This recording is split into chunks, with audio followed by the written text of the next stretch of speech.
नमस्कार दोस्तों, welcome back to मैनको fin. दोस्तों, इस वीडियो में फिर से हम एक नए स्टॉक्स के बारे में चर्चा करेंगे। उस पर हम अपनी ओपिनियन रखेंगे और हर बार की तरह ये स्टॉक्स भी कुछ दिन पहले एक अच्छा ब्रेकआउट इसमें देखने को मिला है, तो आने वाले समय में एक अच्छी अपॉर्चुनिटी हम इस स्टॉक में देख सकते हैं, एक अच्छा प्राइस हम इस स्टॉक में देख सकते हैं।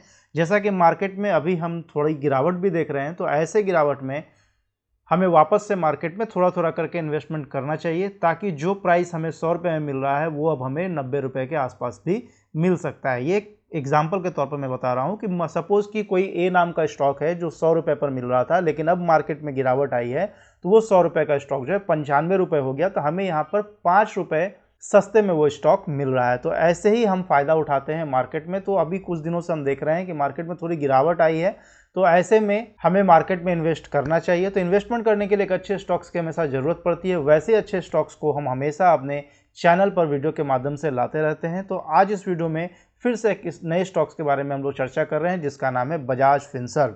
तो बजाज फिनसर्व की सबसे पहले हम लोग कुछ फंडामेंटल रेशियोज देखेंगे जो बहुत इंपॉर्टेंट की है इन्वेस्टमेंट के लिए। उसके बाद हम लोग चलेंगे एनुअल रिपोर्ट की तरफ, जहां पर हम देखेंगे बजाज फिनसर्व का सेल किस तरह से साल दर साल बढ़ रहा है। पिछले 10 साल 8 साल का हम लोग रिकॉर्ड देखेंगे, वहां पर नेट प्रॉफिट का भी रिकॉर्ड देखेंगे, पिछले 8-10 सालों में इन्होंने अपने नेट प्रॉफिट को किस कदर बढ़ाया है।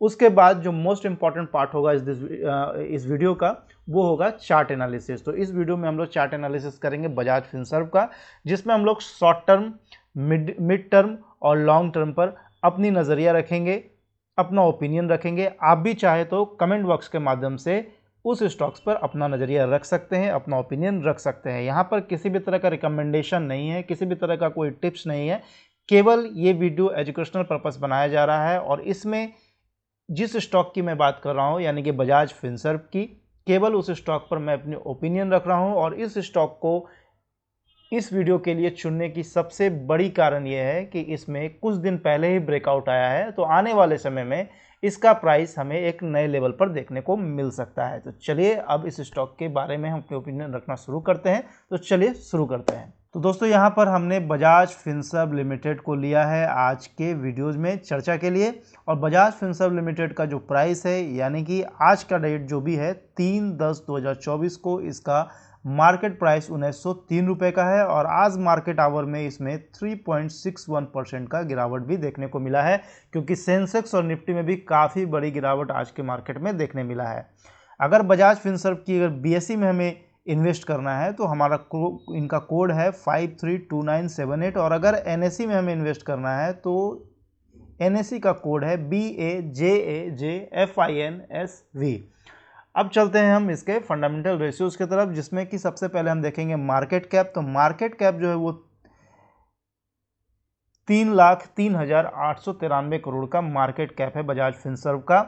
करंट प्राइस हमने पहले भी बताया है, 1903 रुपये का करंट मार्केट प्राइस चल रहा है बजाज फिनसर्व का।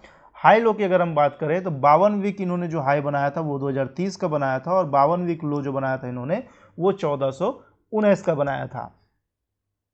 वैसे मैं स्टॉक्स के बारे में छोटी सी एक बात कहूँगा कि 2008 के आसपास इस स्टॉक का प्राइस 8 रुपया हुआ करता था, और आज के डेट में इसकी प्राइस जो है 19 रुपये के आसपास हो गया है। तो बजाज फिनसर्व अपने इन्वेस्टर्स को काफ़ी गुना रिटर्न दे चुका है पहले भी, और अभी भी बहुत सारे पोटेंशियल्स बाकी है बजाज फिनसर्व में। इसलिए बजाज फिनसर्व में इन्वेस्टमेंट करना काफ़ी अच्छा इन्वेस्टमेंट हो सकता है। अगर हम लॉन्ग टर्म के लिए कोई स्टॉक ढूंढ रहे हैं तो उसमें बजाज फिनसर्व एक बहुत ही अच्छा चॉइस हो सकता है। मेरी ओपिनियन में बजाज फिनसर्व एक मल्टी बैगर स्टॉक साबित हो सकता है फिर से आने वाले 10-12 सालों में। आरओसी की अगर हम बात करें तो 11.7% का आरओसी है। आरओई की अगर हम बात करें तो 15.3% का आरओई है। अगर हम स्टॉक पी की बात करें तो 36.3 का स्टॉक पी है, और बुक वैल्यू जो है वो 378 रुपीज़ का है। डिविडेंड यील्ड 0.05% है। डिविडेंड जो है ये स्टॉक थोड़ा कम देती है, लेकिन अपने स्टॉक के प्राइस में ग्रोथ काफ़ी ज़्यादा दिखाती है। अब अगर हम डेप्ट टू इक्विटी की बात करें और डेप्ट की बात करें तो डेप्ट यहाँ पर हम देख सकते हैं कि 2,88,933 करोड़ का कर्ज है इस कंपनी के ऊपर। और डेप्ट टू इक्विटी की बात करें तो 4.79 का डेप्ट टू इक्विटी रेशियो है। तो यहाँ पर हम देख सकते हैं कि डेप्ट टू इक्विटी रेशियो जो है वो मोर देन 1 है, और डेप्ट जो है वो काफ़ी ज़्यादा है। तो हमें ज्ञात होना चाहिए कि हम जिस स्टॉक के बारे में बात कर रहे हैं वो एक फिनसर्व कंपनी है, फाइनेंस कंपनी है, लोगों को छोटे मोटे लोन प्रोवाइड करते हैं, बजाज होम लोन भी प्रोवाइड करते हैं, तो पर्सनल लोन भी प्रोवाइड करते हैं। तो इसलिए ये एक फाइनेंस कंपनी है, तो फाइनेंस कंपनी में अगर कर्ज नहीं होंगे तो वो अपने कस्टमर को कैसे कर्ज प्रदान करेंगे। तो इसलिए यहाँ पर हम देख सकते हैं कि बजाज फिनसर्व का डेप्ट काफ़ी ज़्यादा है और डेप्ट टू इक्विटी का रेशियो भी मोर देन 1 है। करंट रेशियो वहीं आप देखेंगे तो काफ़ी अच्छा है, 0.25 का करंट रेशियो है। प्रमोटर होल्डिंग 60.6% का है। नेट प्रॉफिट मार्जिन की अगर हम बात करें तो 14.1% है और ऑपरेटिंग प्रॉफिट मार्जिन की बात करें तो 37.0% है। तो यहाँ पर ये नेट प्रॉफिट मार्जिन और ऑपरेटिंग प्रॉफिट मार्जिन काफ़ी अच्छा मुझे लग रहा है और बाकी सारी चीज़ें भी थोड़ा कम है, जो डाटा यहाँ पर उपलब्ध है वो थोड़ा कम है, लेकिन अगर हम लोग डीपली एनालिसिस करें तो ये काफ़ी अच्छा डाटा मुझे लग रहा है इस कंपनी का। और मेरी ओपिनियन में इस कंपनी में लॉन्ग टर्म में इन्वेस्ट तो करना ही करना चाहिए। इंटरप्राइजेज वैल्यू की अगर हम बात करें तो 5,80,439 करोड़ है। प्लेस्ड परसेंटेज की बात करें तो लगभग ना के बराबर इनका कोई भी शेयर प्लेस्ड है, 0.01% शेयर ही प्लेस्ड है। नंबर ऑफ इक्विटी शेयर्स की हम बात करें तो 160 करोड़ का नंबर ऑफ इक्विटी शेयर्स है। तो ये था बजाज फिनसर्व के कुछ फंडामेंटल रेशियोज़ और ये वो रेशियोज़ हैं जब केवल बजाज फिनसर्व में ही नहीं, जब भी हम किसी भी अच्छे स्टॉक्स में या फिर लंबे समय के लिए किसी भी स्टॉक्स में निवेश करने जा रहे हो तो हमें इन सारे रेशियोज़ को कम से कम इन सारे रेशियोज़ को तो देखना काफ़ी ज़रूरी होता है। अब हर लोगों के मन में, हर इन्वेस्टर्स के मन में अपनी अपनी ओपिनियन है कि मुझे आरओसी इतना चाहिए, मुझे आरओई इतना चाहिए, मुझे डेप्ट इक्विटी इतना चाहिए, मुझे नेट प्रॉफिट मार्जिन इतना चाहिए, ऑपरेटिंग प्रॉफिट मार्जिन। हर इन्वेस्टर्स की अपनी अपनी चॉइस होती है कि उन्हें आरओसी, आरओई, डेप्ट कौन कितना चाहिए, ये उन पर डिपेंड करता है। तो ये हमने अभी बजाज फिनसर्व के कुछ फंडामेंटल रेशियोज देखे हैं। अब हम लोग सीधा चलेंगे एनुअल रिपोर्ट की तरफ, जहां पर हम 8-10 साल के सेल्स में ग्रोथ को देखेंगे, नेट प्रॉफिट में ग्रोथ को देखेंगे। तो चलिए चलते हैं एनुअल रिपोर्ट की तरफ। तो यहाँ पर हम एनुअल रिपोर्ट की तरफ आ चुके हैं। यहाँ पर आप देख सकते हैं प्रॉफिट एंड लॉस स्टेटमेंट हमारा खुल चुका है बजाज फिनसर्व का, और यहाँ ऊपर वाले रो में आप देखेंगे तो सेल्स का कॉलम बना हुआ है और यहाँ पर जितना भी आप देख रहे हैं ईयर बाय ईयर सारा सेल्स का डाटा हमारे पास उपलब्ध है। तो यहाँ पर हम देख पा रहे हैं कि 2013 से लेकर के अब तक का डाटा हमारे पास उपलब्ध है। तो सेल्स की अगर हम बात करें तो 2013 में 8,055 करोड़ का सेल्स था, जो धीरे धीरे बढ़ करके 1,10,382 करोड़ का सेल्स इनका हो गया है। यानी कि ऑलमोस्ट 2013 से 2024 में करीब 11 सालों में इन्होंने अपने सेल्स को 10 गुना से भी ज़्यादा बढ़ाया है, जो इनके लिए एक बहुत ही अच्छी बात है, जिसके कारण इन्होंने अपने इन्वेस्टर्स को काफ़ी अच्छा रिटर्न बना करके दिया है। जैसा कि मैंने बताया था कि 2008 में 8 रुपये के आसपास इसकी प्राइस थी और अब इसकी प्राइस 2000 के आसपास हो चुकी है। ऑपरेटिंग प्रॉफिट मार्जिन की अगर हम बात करें तो 3931 रुपये का इनको प्रॉफिट हुआ था, सीधा प्रॉफिट हुआ था, यानी कि अपने प्रोडक्ट को सेल करने के बाद जो इनको प्रॉफिट हुआ था वो सीधी जो प्रॉफिट है वो 3931 करोड़ का हुआ था 2013 में, जो धीरे धीरे बढ़ करके 2024 में 40,886 करोड़ का हो गया। यानी कि इस ऑपरेटिंग प्रॉफिट में भी इन्होंने 10 गुना का उछाल दिखाया है। और यही सारे कारण हैं जो इन्होंने अपने इन्वेस्टर्स को इतनी बड़ी प्रॉफिट बना करके दी है, इतनी बड़ी रिटर्न बना करके दी है, अपने इन्वेस्टर्स के लिए मल्टी बैगर साबित हुई है। तो यहाँ पर हमने जो है सेल्स देखा, ऑपरेटिंग प्रॉफिट देखा। अब जो एनुअल रिपोर्ट है, एनुअल रिपोर्ट में जो एक और इम्पॉर्टेंट चीज़ होती है वो होती है नेट प्रॉफिट। तो नेट प्रॉफिट को भी हम लोग एक नज़र देख लें।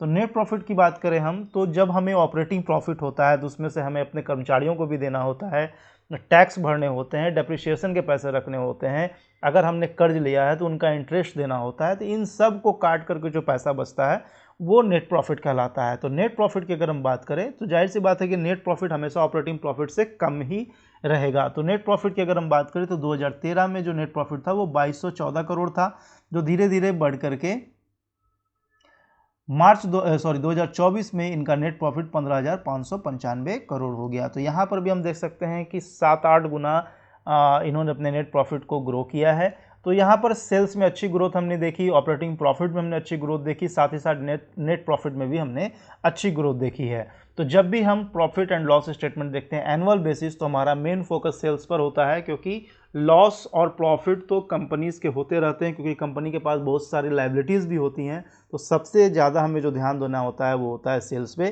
क्योंकि सेल्स कंपनी की अच्छी बनी रहनी चाहिए ताकि भविष्य उनका सुनहरा हो सके। तो यहाँ पर हमने अभी तक जो देखा फंडामेंटल एनालिसिस में कुछ इंपॉर्टेंट फंडामेंटल रेशियोज देखे जो किसी भी स्टॉक्स में इन्वेस्ट करने के लिए एक एंट्री की माना जाता है।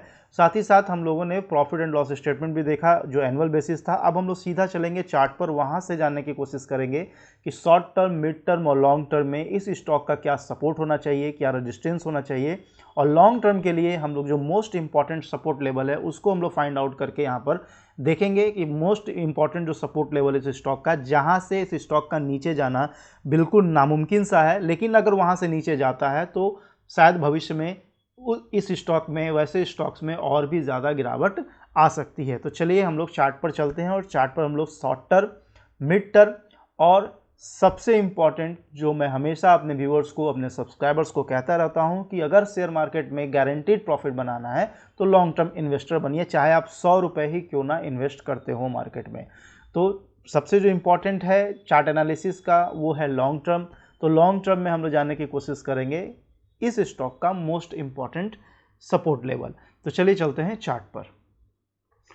तो इस कंपनी में अगर इसकी प्राइस चार्ट हम देखें तो हम कह सकते हैं कि कुछ समय पहले जिस ब्रेकआउट की मैं बात कर रहा था वो कुछ समय पहले ही, यानी कि आप देखेंगे तो इस लेवल पर जुलाई अगस्त के आसपास इसमें ब्रेकआउट देखा गया था, जो था 1650 से 1700 के बीच में ये ब्रेकआउट देखा गया था। आप अपने लैपटॉप में या मोबाइल में चार्ट खोल करके एक्यूरेट ये रेट आप देख सकते हैं। तो ये एक बहुत अच्छा ब्रेकआउट था। आप देख भी सकते हैं कि इस ब्रेकआउट के बाद इस स्टॉक ने पीछे मुड़कर नहीं देखा है। ठीक है, ये जब इस रेजिस्टेंस को क्रॉस करता है, ये एक अच्छा रेजिस्टेंस आप देख सकते हैं। इसने यहाँ पर इस स्टॉक ने इस लेवल पर एक बार रेजिस्टेंस फेस किया, फिर उसी लेवल पर आकर के इस स्टॉक ने रेजिस्टेंस फेस किया और वापस नीचे आ गया। फिर एक बार इस रेजिस्टेंस को ये स्टॉक ब्रेक करता है, ब्रेक करने के बाद ये टिकता नहीं है और नीचे आ जाता है। फिर एक बार इस रेजिस्टेंस को ये ब्रेक करने की कोशिश करता है। बार बार आप देखोगे तो इस रेजिस्टेंस को ये स्टॉक ब्रेक करने की कोशिश करता है और अंततः अगस्त के आसपास इसमें एक अच्छा ब्रेकआउट देखने को मिलता है और इस लेवल को ये स्टॉक तोड़ देता है और तोड़ने के बाद काफ़ी आगे निकल जाता है। आप देख सकते हैं, देखो आप 1650 से 1700 के बीच में इस स्टॉक ने ब्रेकआउट दिया और ब्रेकआउट देने के बाद आज के 1901 रुपये के आसपास ट्रेड कर रहा है। तो अब रही बात इसमें इन्वेस्टमेंट की, तो जहाँ तक लॉन्ग टर्म का सवाल है तो लॉन्ग टर्म में मैं कह ही रहा हूँ कि लॉन्ग टर्म में आने वाले 10-12 सालों में ये स्टॉक मल्टी बैगर साबित हो सकता है। लेकिन अगर हमारे कुछ भाई हैं जो शॉर्ट टर्म में निवेश करना चाहते हैं, यानी कि 3 महीने 6 महीने में कुछ प्रॉफिट बना के निकलना चाहते हैं, तो उनके लिए भी मैं कुछ सपोर्ट और रेजिस्टेंस की बात यहाँ बता दूँ। तो सबसे पहले मैं शॉर्ट टर्म की बात करता हूँ। शॉर्ट टर्म की अगर हम बात करें तो जो समय अवधि होगा होल्डिंग का वो होगा 3 मंथ्स टू 6 मंथ्स, और ये 3 से 6 महीनों में के लिए हमें शॉर्ट टर्म में इन्वेस्ट करना है। और अगर हम शॉर्ट टर्म में इन्वेस्ट करते हैं तो बिल्कुल करंट मार्केट प्राइस पर हम लोग इन्वेस्ट कर सकते हैं। और इसमें जो हमारा स्टॉप लॉस होगा वो बिल्कुल इस लेवल पर होगा।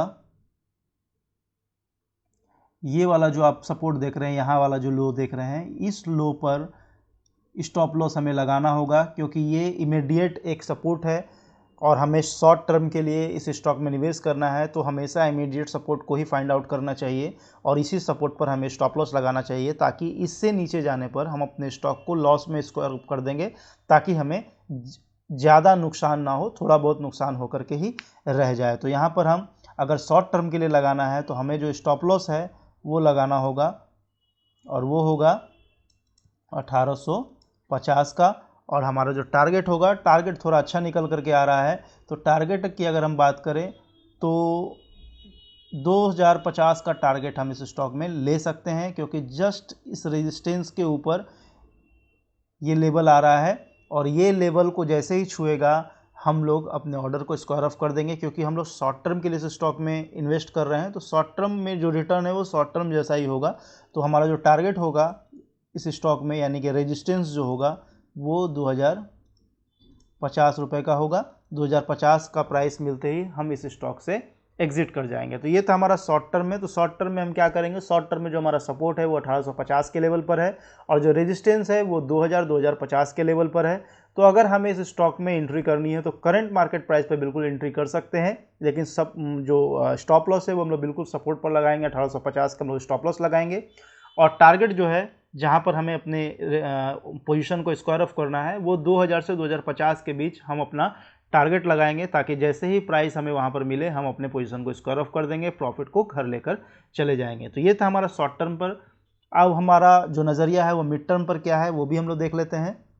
तो मिड टर्म की अगर हम लोग बात करें तो मिड टर्म का जो हमारा नज़रिया होगा वो 1 ईयर टू 2 ईयर्स होगा और हमें इससे ज़्यादा होल्ड नहीं करना है मिड टर्म में। तो जब हम लिमिटेड पीरियड के लिए किसी भी स्टॉक में इन्वेस्ट करते हैं, चाहे वो शॉर्ट टर्म के लिए हो या मिड टर्म के लिए हो, तो हमें एक स्टॉप लॉस फॉलो करना पड़ता है, जैसा कि हमने शॉर्ट टर्म में बताया। तो यहाँ पर भी हम एक सपोर्ट ढूंढेंगे और उस सपोर्ट में हम लोग कोशिश करेंगे कि अपने स्टॉप लॉस को वहीं पर रखें, उससे ज़्यादा अपने स्टॉप लॉस को नहीं बढ़ाएं, ताकि हमारा जो लॉस है वो हमारा लॉस ज़्यादा ना हो, थोड़ा बहुत लॉस होकर के ही रह जाए। तो यहाँ पर जहाँ पर हमें ब्रेकआउट देखने को मिला था कुछ दिन पहले, ठीक उसके ऊपर हम लोग अपना स्टॉप लॉस लगाएंगे। तो ये ब्रेकआउट जो था वो 1650 के आसपास मिला था हमें। तो हम क्या करेंगे कि हम अपना स्टॉप लॉस जो है वो ठीक इस सपोर्ट के ऊपर, यानी कि यूं कह सकते हैं 1675 का स्टॉप लॉस हम लोग लगा सकते हैं। और टारगेट जो है वो हम लोग सीधा यहाँ से जो टारगेट हमें शॉर्ट टर्म में हम लोगों ने देखा था, वहाँ से हम लोग अपने टारगेट को सीधा ऊपर ले जाएंगे। कहाँ तक? हमारा जो रेजिस्टेंस है वो 2500 के आसपास निकल के आ रहा है, तो हमारा टारगेट जो है वो 2500 के पास होना चाहिए। ठीक है, तो ये एक मिड टर्म पर मेरी जो ओपिनियन है उसमें हमने बताया आपको कि स्टॉप लॉस हमें कहाँ रखना है और टारगेट हमारा क्या होना चाहिए। जैसे ही हमारे टारगेट प्राइस पर बजाज फिनसर्व का प्राइस पहुंचे, हम अपने पोजीशन को स्क्वायर ऑफ कर देंगे, ज़्यादा हम लालच नहीं करेंगे। तो ये 1 से 2 साल के लिए अगर हम बजाज फिनसर्व में इन्वेस्ट करना चाहते हैं तो ये इसके लिए था। ये सपोर्ट और रेजिस्टेंस की हमने जो बात की वो मिड टर्म के लिए था और शॉर्ट टर्म के लिए हमने पहले बताया है। अगर आप मिस कर चुके हैं तो वापस जो है रिवर्स करके आप उस पार्ट को आप देख सकते हैं इस वीडियो का। तो अब हम लोगों ने शॉर्ट टर्म की बात कर ली, मिड टर्म की बात कर ली, अब हम लोग सीधा बात करेंगे लॉन्ग टर्म की, जो मेरे लिए सबसे इम्पॉर्टेंट पीरियड है। जब भी हम किसी भी स्टॉक में इन्वेस्ट करते हैं तो हम लोग लॉन्ग टर्म का ही सोच करके इन्वेस्ट करना चाहिए, क्योंकि लॉन्ग टर्म ही एक ऐसा अवधि है जिसमें आप मार्केट से गारंटीड प्रॉफिट बना सकते हैं। तो चलिए, यहाँ पर हमने शॉर्ट टर्म और मिड टर्म की बातें कर ली, अब हम लोग सीधा लॉन्ग टर्म की बात करते हैं। और लॉन्ग टर्म में हम लोगों को सबसे इम्पॉर्टेंट सपोर्ट लेवल को फाइंड आउट करना है और उस सपोर्ट पर हम लोग अभी बात करेंगे। तो चलिए, हम लोग जो चर्चा करने वाले हैं अब वो है लॉन्ग टर्म। तो लॉन्ग टर्म का जो पीरियड होता है इसमें कोई लिमिटेड पीरियड नहीं होता है। हाँ, मिनिमम जो लिमिटेड पीरियड होता है वो 10 ईयर्स का, कम से कम 10 ईयर्स के लिए हम लोग को स्टॉक में होल्ड करना है। उसके बाद 10 साल से 15 साल के लिए भी रख सकते हैं, या फिर उससे भी कहीं ज़्यादा आप 20 साल 30 साल जितना चाहें स्टॉक को होल्ड कर सकते हैं। और आपने देखा भी होगा कि जैसे इन्फोसिस है, बहुत सारे स्टॉक ऐसे हैं जिन्होंने पिछले 30 सालों में 1 रुपये से 1500 रुपये चला गया, 1 रुपये से 2000 रुपये चला गया। तो ऐसे अगर आपको प्रॉफिट बनाना है तो लंबे समय के लिए स्टॉक में निवेशित रहना पड़ेगा। तो यहाँ हम लोग लॉन्ग टर्म की बात कर रहे हैं जिसमें कोई भी लिमिटेड पीरियड नहीं होता है। हमें कम से कम 10 सालों के लिए तो ज़रूर इन्वेस्ट करना चाहिए। उसके बाद उससे ऊपर 15 साल, 20 साल, 30 साल, 50 साल, जितना दिन तक, जितने सालों तक हमको रखना, हमें रखना है, हम उसको रख सकते हैं। जितना पुराना रखेंगे उतना ज़्यादा हमें प्रॉफिट मिलेगा। तो यहाँ पर अगर हम लोग बात करें सबसे इम्पॉर्टेंट लेवल की, जिससे नीचे जाना इस स्टॉक का बिल्कुल नामुमकिन सा है, और अगर उसके नीचे स्टॉक जाता है तो इसमें और भी ज़्यादा गिरावट आ सकती है। तो यहाँ पर जो हमारा जो मेन सपोर्ट है वो इस लेवल पर निकल कर आ रहा है, जो है 1400 और 1450 के बीच में। तो हम क्या करेंगे कि हम लोग कोई स्टॉप लॉस तो नहीं लगाएंगे, लेकिन जब हम इस स्टॉक में इन्वेस्ट कर देंगे तो एक 1400 के लेवल को ध्यान में रखकर इस स्टॉक में निवेश करेंगे कि जैसे ही 1400 के नीचे स्टॉक आएगा तो अगर हम चाहे तो लॉस बुक कर लेंगे, अदरवाइज 1400 के नीचे तो आएगा, हो सकता है और भी नीचे चला जाए। तो वैसे कंडीशन में अगर हम लंबी नज़रिया रखते हैं तो समय समय पर स्टॉक में एवरेज करके हम लोग वापस से जब ये स्टॉक यू टर्न लेगा तो बहुत ही ह्यूज प्रॉफिट देता हुआ ये आगे बढ़ेगा। तो इस स्ट्रेटेजी का भी हम लोग इस्तेमाल कर सकते हैं, या फिर हम लोग 1400 के नीचे स्टॉक जब जाए तो इससे निकल करके लॉस बुक करके फिर दूसरे स्टॉक्स में हम लोग निवेश कर सकते हैं। अब रही बात टारगेट की, तो लॉन्ग टर्म में एक्चुअली कोई टारगेट तो होता नहीं है, लेकिन हाँ हम लोग एज्यूम करके चलते हैं कि अगर हम लोग लॉन्ग टर्म किसी भी स्टॉक में निवेश कर रहे हैं तो लॉन्ग टर्म में हमें उस स्टॉक में अगर 10 सालों के लिए इन्वेस्ट कर रहे हैं तो कम से कम 5x का रिटर्न तो मिलना चाहिए। 15 सालों के लिए इन्वेस्ट कर रहे हैं तो कम से कम 10x का रिटर्न तो मिलना चाहिए, और इससे ज़्यादा जितना ज़्यादा हम स्टॉक को रखेंगे उतना ज़्यादा हम लोग रिटर्न एक्सपेक्ट करके चलेंगे किसी भी स्टॉक में, चाहे वो बजाज फिनसर्व का हो जिसके बारे में भी हम लोग बात कर रहे हैं, या फिर किसी भी स्टॉक में हो। वैसे जब भी मैं किसी भी स्टॉक्स पर वीडियो बनाता हूं तो वो स्टॉक्स हमेशा कुछ दिन पहले या मेरे वीडियो बनाने के आसपास वाले दिनों में ब्रेकआउट दिया रहता है। वैसे ही स्टॉकों को मैं पिक करता हूं ताकि मेरे वीडियो आने के बाद उस स्टॉक में जल्द से जल्द एक अच्छा उछाल देखने को मिल सके। तो मैं हमेशा वैसे ही स्टॉक्स को पिक करता हूं जो जल्द से जल्द रिटर्न बना करके दे सके। तो अभी तक जो हमने इस वीडियो में बताया, आपको दिखाया, वो सारा एक एजुकेशनल पर्पस है। किसी भी तरह का इस वीडियो में हमने रिकमेंडेशन नहीं किया है, किसी भी तरह का हमने टिप्स प्रदान नहीं किया है। अगर आप हमारे वीडियोस को देख करके हमारे वीडियो में बताए स्टॉक्स में निवेश करना चाहते हैं तो आप अपने लाइसेंस्ड एडवाइजरी फर्म से ज़रूर एडवाइस लें ताकि आप किसी भी स्टॉक में सेफ इन्वेस्ट कर सकें। तो बजाज फिनसर्व पर हमने शॉर्ट टर्म, मिड टर्म और लॉन्ग टर्म में अपनी ओपिनियन रखी है। अगर आपको वीडियो अच्छा लगा हो तो इस वीडियो को ज़रूर लाइक करें। अगर आपने अभी तक सब्सक्राइब नहीं किया तो हमारे चैनल को सब्सक्राइब कर सकते हैं ताकि ऐसे ही इम्पॉर्टेंट वीडियोस जिसमें समय समय पर अच्छे स्टॉक्स में लाता रहता हूं, जिसमें बहुत जल्द ही प्राइस ग्रोथ देखने को मिल सकता है, तो ऐसे ही स्टॉक्स की जानकारी लेने के लिए आप हमारे चैनल को सब्सक्राइब कर सकते हैं। तो आज इस वीडियो में इतना है, फिर जल्द मिलेंगे एक नए स्टॉक के साथ में नए वीडियो में। तब तक के लिए धन्यवाद।